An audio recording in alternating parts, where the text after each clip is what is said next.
Allah Subhanahu wa taala sebagaimana dalam kitab Kanzul Umum.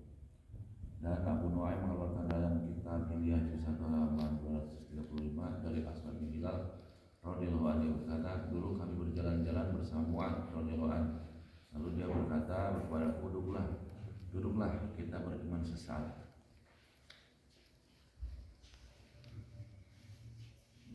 Ngajak duduk untuk membicarakan mengenai kebesaran Allah. Maka itu termasuk majelis iman, memperbaharui iman. Imam Ahmad dan Tabrani mengeluarkan hadis dari Abu Hurairah radhiyallahu anhu. Dia berkata bahwa Rasulullah SAW bersabda, perbaharuilah iman kalian. Dia bertanya, wahai Rasulullah, bagaimana caranya memperbaharui iman kami? Nabi SAW bersabda, perbanyaklah mengucapkan la ilaha illallah.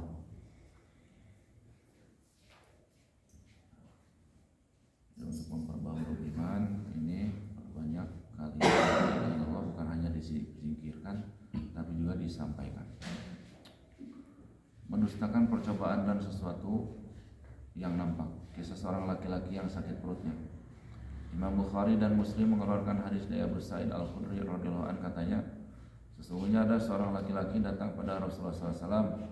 Seraya berkata, saudaraku sedang sakit perut. Nabi SAW bersabda, minumkanlah madu.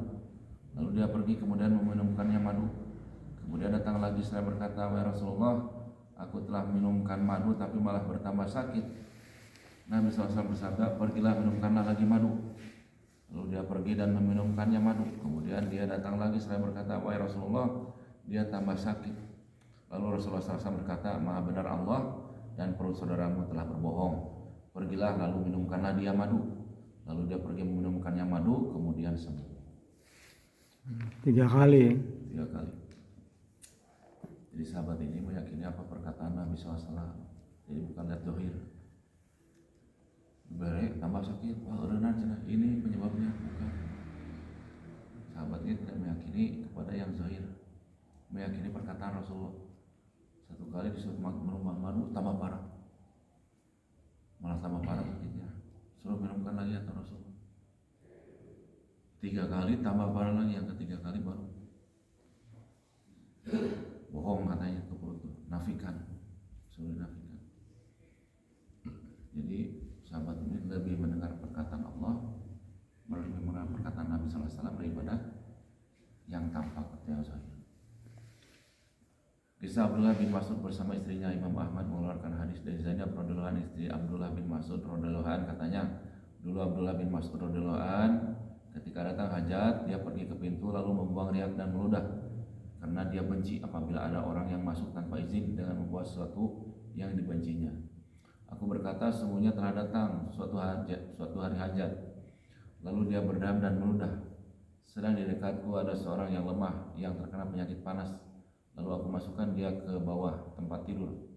Kemudian dia datang dan duduk di sampingku. Lalu dia melihat di leherku teruntai kalung sejenis jimat. Dia bertanya, kalung apa ini?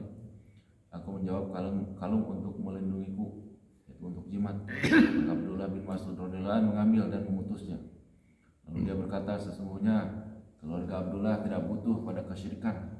Dan aku mendengar Rasulullah SAW berkata, sesungguhnya jimat dan azimat dan sihir itu adalah syirik. Aku berkata kepadanya, mengapa engkau mengatakan seperti itu? Sesungguhnya kedua mataku sakit. Lalu aku datang kepada seorang Yahudi, kemudian dia memberikan jimat ini supaya mataku sembuh. Ibnu Mas'ud radhiyallahu anhu berkata, karena sesungguhnya itu dari setan. Dia menancapkan tangannya, maka ketika jimat itu dikelungkan, maka akan sembuh matanya. Sesungguhnya akan mencukupi bagimu sesuatu yang aku ucapkan sebagaimana Rasulullah SAW mengucapkannya. Pergilah penyakit ini kepada Rabbmu manusia, sembuhkanlah. Sesungguhnya engkau zat yang memberi sembuh. Tidak ada yang menyembuhkan kecuali kesembuhanmu, kesembuhan yang tidak mendatangkan penyakit lagi. Ini salah satu menegakkan iman adalah menghilangkan syirik, menjauhi syirik.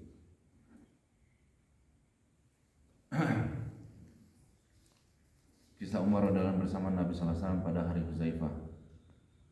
Imam Bukhari mengeluarkan hadis dalam kitab tafsir dari Habib bin Abi Samit radhiyallahu anhu, katanya, aku datang kepada Abu Wail dan aku bertanya sesuatu kepadanya, lalu dia menceritakan, dulu ketika aku di Siffin, Seorang laki-laki berkata, apakah kalian melihat orang-orang yang mengajak kepada kitabullah?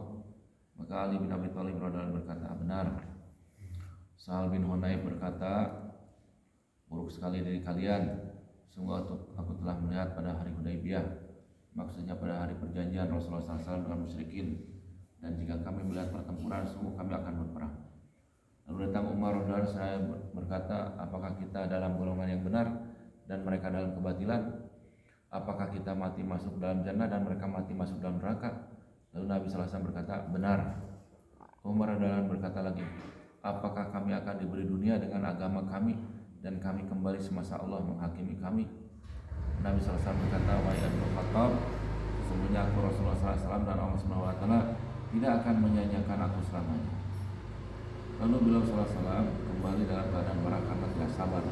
Sehingga kata Abu Bakar radhiyallahu anhu, Umar radhiyallahu anhu berkata, wahai Abu Bakar, apakah kita dalam keadaan yang hak dan mereka batil? Abu Bakar radhiyallahu anhu menjawab, wahai Ibnu Khattab, sesungguhnya dia Rasulullah dan Allah SWT tidak akan menyanyiakan dia selamanya. Kemudian turun surat Al-Fat. Imam Bukhari mengeluarkan hadis di dalam tempat yang lain, jika Muslim dan Nasai dari jalan yang lain, yaitu dari Sahal bin Hunayf radhiyallahu anhu. Dan di dalamnya terdapat perkataan, wahai manusia, jelek sekali pendapat kalian. Sungguh aku telah melihat pada hari Abi Jandal radhiyallahu anhu. Seandainya aku mampu untuk menolak perintah Rasulullah SAW, maka aku akan menolaknya.